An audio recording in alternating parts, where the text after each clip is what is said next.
suis interne au SAMU de Corbeil. Je vais vous présenter un cas sur la grossesse du coup. On reçoit l'appel à 13h19. C'est le mari qui appelle pour sa femme de 40 ans qui est enceinte de 35 semaines d'aménorrhée plus un jour, qui aurait fait un malaise devant lui avec perte de connaissance, des mouvements chroniques, qui aurait duré moins de 5 minutes selon lui, avec une morsure de langue et qui serait en cours de récupération. Donc sur cet appel, on envoie tout de suite les pompiers et le SMUR qui partent à 13h26. À 13h35, on arrive sur les lieux, avec les pompiers déjà sur place et la patiente installée déjà dans le VSAD. Cette dame, elle a comme antécédent du coup 5 grossesses avec 0 parité, dont dans ces 4 précédentes grossesses, une fausse couche tardive et un raccourcissement du col compliqué d'une rupture prématurée des membranes. Elle est aussi migraineuse connue avec des troubles anxieux à type de crise de panique. C'est une patiente qui a fumé pendant sa grossesse 7-8 cigarettes par jour, sans traitement de fond. Actuellement, du coup, c'est une grossesse par FIV qui a été réalisée à Dubaï. Elle a été sur un bilan d'infertilité qui n'a jamais expliqué apparemment, d'après le mari, qui est très peu informatif. Du coup, elle aurait eu un cerclage posé le 20 mars 2023 au CHSF où elle est suivie du coup pour sa grossesse en France. Et elle a eu des vomissements gravitiques pendant tout le long, sans traitement pendant la grossesse. Du coup, elle était prise depuis une semaine des céphalées fluctuantes en barre, qu'elle a traité d'abord par paracétamol. Aujourd'hui, elles sont vraiment plus intenses et elle prend de l'ibuprofène 400 mg. Parfait. Elle a également des œdèmes qui évoluent depuis un mois. D'abord aux membres inférieurs, où elle a déjà consulté son médecin traitant qui lui avait prescrit des bas de contention, qui sans efficacité, je ne sais pas s'il y a eu une prise de tension pendant cette consultation avec le médecin traitant. Mais du coup, il a juste prescrit des bas de contention, puis cette dame elle est rentrée, elle a vu que ça ne marchait pas, du coup elle a arrêté les bas de contention. Et les œdèmes se sont généralisés au cuisse, au membre supérieur, au visage. Voilà. Et depuis aujourd'hui, d'après son mari, elle décrit une douleur épigastrique. Du coup, c'est la crise qu'on explique un peu plus avec le mari. C'est vraiment une crise tonico-clonique qui aurait duré 2-3 minutes avec une perte de connaissance. Alors, cliniquement, c'est une patiente que voit, elle est en phase post-critique, apyrétique à 36,8, avec un Glasgow à 10, elle a des ronflements, un nystagmus, pas de syndrome méningé, pas de signe de localisation avec des réflexes physico-capillons. Elle a des humeurs vésiculaires assourdies, mais elle a des œdèmes généralisés, donc un petit peu difficile, mais elle sature bien en neuromien à 98%. Hypertendue à 211-135 à l'intra-aigu, avec une glycémie à 4,2 mmol par litre. Du coup, elle présente une nouvelle crise devant nous. Du coup, on administre tout de suite 1 mg de Rivotril en IV, avec la crise qui s'arrête dans 1 minute et de nouveau en phase post-critique avec des ronflements. On débute les thérapeutiques, du coup on a mis 3 mg de sulfate de magnésium sur 20 minutes à peu près, avec un contrôle de la pression par 30 à 20 mg en IVD, puis d'IVSE jusqu'à 60 mg/h. Du coup, pendant le transport, qui dure à peu près 8 minutes pour arriver dans la maternité, elle récupère un Glasgow à 14. Elle reste hypertendue à 177-105 malgré le Trendat en IVSE jusqu'à 60 mg/h. Du coup, on la transporte pour l'extraction fétale en urgence, d'abord en salle de réveil, puis elle arrive au bloc chirurgical par la suite. Du coup, au CHSF, elle a la césarienne en urgence, liée à 1,850 kg avec un Adgar à 8 qui est transféré directement en réanimation néonatale. Et la mère, elle n'a pas eu de complications pendant la césarienne, elle passe également en réa. Elle a eu un scanner puis une IRM cérébrale qui montre des liaisons à prédominance postérieure bilatérale de la substance blanche qui sont compatibles avec un PRES syndrome. À la biologie, cette dame, elle a une protéinurie à plus de 7 grammes par litre, sans insuffisance rénale et une diurèse conservée. Pour l'évolution au niveau de la prise en charge, le nouveau-né est décédé malheureusement une semaine après en réanimation.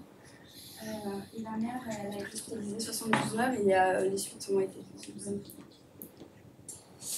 Du coup, à Corbeil, on a une procédure qui a été faite en 2014 où les thérapeutiques, je vais vous faire un topo après avec les nouvelles recommandations. Mais les recommandations qu'on avait, nous, en 2014, c'était en cas de préclampsie, on privilégiait plutôt le Loxène en première intention. Pour l'éclampsie, c'était le Trendat en première intention. Le sulfate de magnésium, c'était 4 grammes sur 20 minutes avec un entretien d'1 gramme par heure. Les benzodiazépines, bien sûr, complétaient la crise convulsive, mais le traitement de choix pour la crise convulsive, c'était quand même le sulfate de magnésium, mais avant de avant de préparer le sulfate, on peut administrer si la patiente présente une crise des benzos, donc plutôt c'était diazépam, rivotril ou clopidogrel. Voilà, et l'intubation en cas de trouble de la conscience. Donc on reviendra sur la procédure après, une fois que j'aurai fait le petit rappel de thérapeutique. Du coup, un petit rappel sur les définitions. Donc l'hypertension artérielle gravidique est définie comme une pression artérielle systolique supérieure ou égale à 140 mm. Voilà. Et une pression artérielle diastolique supérieure à 90 mm de mercure, entre 20 semaines d'aménorrhée et 6 semaines en postpartum. La préclampsie a été définie comme une hypertension artérielle diabétique associée à une protéinurie supérieure ou égale à 0,3 g par 24 heures.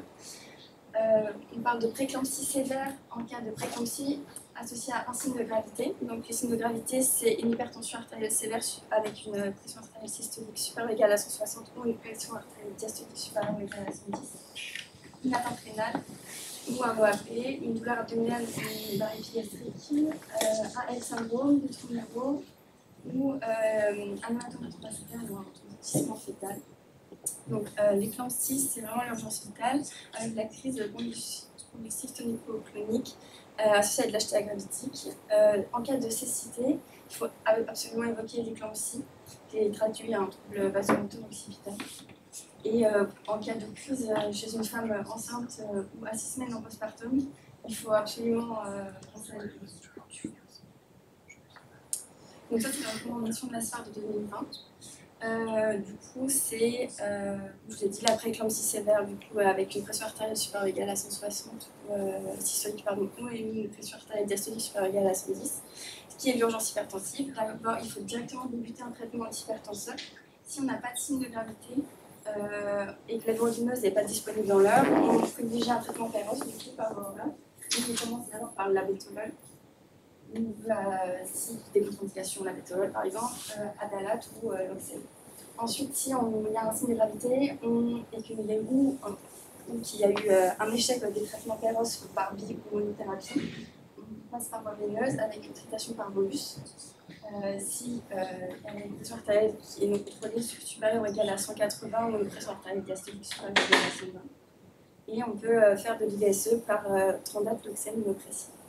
Et bien sûr, en cas de la crise de gravité, il faut directement discuter du sulfate de magnésium avant de passer, avant que ça se dégrade. Voilà, et on contrôle la pression artérielle par la suite. Alors, du coup, pour les traitements antihypertenseurs, l'indication c'est la prééclampsie sévère, comme on vient de le dire. Avec le passage par voie IV, s'il y a au moins un signe de crédulité ou de la persistance de l'hypertension. Les hypertenseurs, du coup, c'est l'abétolol en première intention lors d'une prééclampsie sévère. On peut également utiliser la nicardipine ou l'irapidine en association au labétolol ou à la place du bêta-bloquant s'il y a une contre-indication. Pour la nicardipine, du coup, il faut absolument pas faire de bolus. C'est que de l'IVSE, on peut commencer à 1 mg jusqu'à 4 mg. Et pour l'irapidine, on peut faire des bolus, mais jusqu'à 3 maximum, avec ensuite en IVSE de 5 à 60 mg. Pour la posologie du Trendat, c'est un peu mieux expliqué dans ce petit schéma que j'ai récupéré dans le protocole de la réunion. Du coup, on passe en bolus dans un premier temps. Donc, le premier bolus à 20 mg, puis toutes les 2 minutes, on peut monter jusqu'à 80 mg. S'il y a un échec, on poursuit en IVSE et on peut ajouter un deuxième antihypertenseur. Et on peut constituer, si on a un contrôle, une perfusion IVSE de 0,5 à 1 mg qui est pour le sulfate de magnésium, du coup, c'est une indication anténatale s'il y a une préclampsie avec au moins un signe de gravité. Ça permet de réduire le risque de survenue d'éclampsie et le risque de survenue d'un hématome rétroplacentaire. Ça permet aussi de réduire le risque de mortalité maternelle et fœtale. Du coup, la posologie indiquée dans la SFAR, c'est 4 grammes en IV en dose de charge sur 20 à 30 minutes avec un entretien de 1 g par heure pendant 6 heures.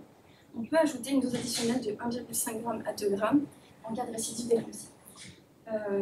Et le traitement se poursuit pendant 24 heures en postpartum. Il faut faire attention aux peu de contre-indications qu'il y a, c'est l'insuffisance rénale sévère, les maladies neuromusculaires, la myasthénie. Alors ça, c'est une petite étude que j'ai trouvée qui date de 2010 qui montre que c'est une méta-analyse qui compare le sulfate de magnésium au benzodiazépine sur la mortalité maternelle chez des patients qui ont fait une crise d'éclampsie. Donc au total, ils ont inclus 1396 patientes et on voit qu'il y a une réduction de mortalité maternelle et de récidive de conduction dans le groupe sulfate par rapport aux diazépam avec un risque relatif inférieur à 1. Par contre, il n'y a pas de réduction significative par rapport au risque de mortalité maternelle sur le plan hématologique, rénal, sur les AVC, l'OAP, la dépression respiratoire, enfin, le reste. Ensuite, la place de l'intubation dans l'éclampsie, donc ça veut dire en cas de mal épileptique. Il faut faire très attention parce que chez la femme enceinte, l'intubation est très difficile. Il y a un œdème des voies respiratoires avec un risque d'inhalation beaucoup plus élevé. Du coup, il faut une préoxygénation plus importante. On utilise du coup des petites sondes. Pour l'induction, il faut arrêter et diminuer le traitement antihypertenseur et surtout éviter le remplissage. Du coup, c'est une intubation en séquence rapide avec une ventilation mécanique, donc soit de l'étomitate, soit du tube-dental avec de l'acélo et avec un relais IVSE par hypnosulfontamide. Si il y a une persistance des mouvements tonico-cliniques avant la sédation pour l'intubation, on peut faire des bolus de tube-dental ou des bolus de propofol qui sont écrits. Voilà, puis on pourra faire l'intubation. Donc ça, c'est également une étude qui a été faite au Congo en 2016 qui montre les hypnotiques utilisées là-bas. Donc 80% sont le thiopental dans cette étude. Et il y a le propofol.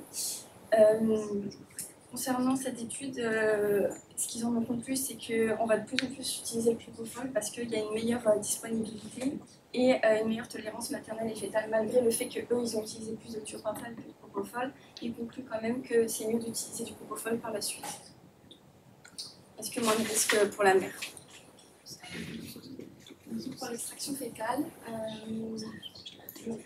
dans le cas où il n'y a pas d'urgence vitale pour la mère et pour l'enfant, il vaut mieux stabiliser l'état clinique maternel et initier un traitement par sulfate de magnésium. Il y a même parfois des cas où l'anesthésie locale est possible. Sinon, c'est la césarienne, sauf en le cas particulier. Du coup, on peut faire une anesthésie locale si la conscience de la dame est normale. S'il n'y a pas de déficit neurologique, si elle est stable sur le plan clinique, il n'y a pas de souffrance fétale, Et si on a pu avoir une numération plaquettaire qui est stable, et pas de CIVD sur un bilan qui date de 2 à 6 heures. Donc très peu faisable. Voilà, donc en ce qui concerne le postpartum, il y a une surveillance qui est rapprochée pour la mère pendant au moins 48 heures. Et à la sortie de la maternité, elle devra avoir une surveillance tensionnelle bi-hebdomadaire pendant 2 à 3 semaines. Il y aura une visite postnatale à 6 semaines qui est indispensable à prévoir, avec un bilan étiologique. Donc, le bilan étiologique qui comprend la recherche des anticorps antiphospholipides en cas de prééclampsie cellulaire et précoce, et ou en cas d'insuffisance placentaire ou trouble à l'examen anatomopathologique. Ils pourront également faire un bilan de thrombophilie héréditaire si des antécédents personnels ou familiaux de maladies veineuses thromboemboliques ou en cas de prééclampsie précoce ou associé à un rétrécissement du col intra-utérin sévère ou un hématome rétroplacentaire. Et il y aura également un bilan étiologique de la tension en cas d'hypertension qui ne cesse pas. Il y aura une consultation auprès d'un néphronologue si la protéinurie ou l'hypertension elle persiste plus de 3 mois. Voilà. Du coup, surveillance annuelle et pour la contraception, les oestroprogestatifs, ils sont contre-indiqués si l'hypertension persiste. Voilà. Du coup, dans notre protocole du SAMU à Corbeil, il faudra faire quelques petites mises à jour par rapport à voilà, donc plutôt favoriser le lavétolol même pour les prééclampsies. Et j'ai beaucoup lu dans beaucoup d'articles que c'était plutôt recommandé le Rivotril et l'Hypnobel comparé au Valium. Ils disaient ne pas trop utiliser le Valium chez la femme enceinte. Enfin, j'ai vu très peu d'articles utiliser le Valium. Vraiment, Rivotril, oui, mais les autres un peu plus compliqués. Et il y a des posologies du coup, des antihypertenseurs et du sulfate de magnésium, mais je crois qu'on l'avait. 4 grammes déjà pour sulfate de magnésium avec 1 gramme de magnésium. Voilà. Ça, c'est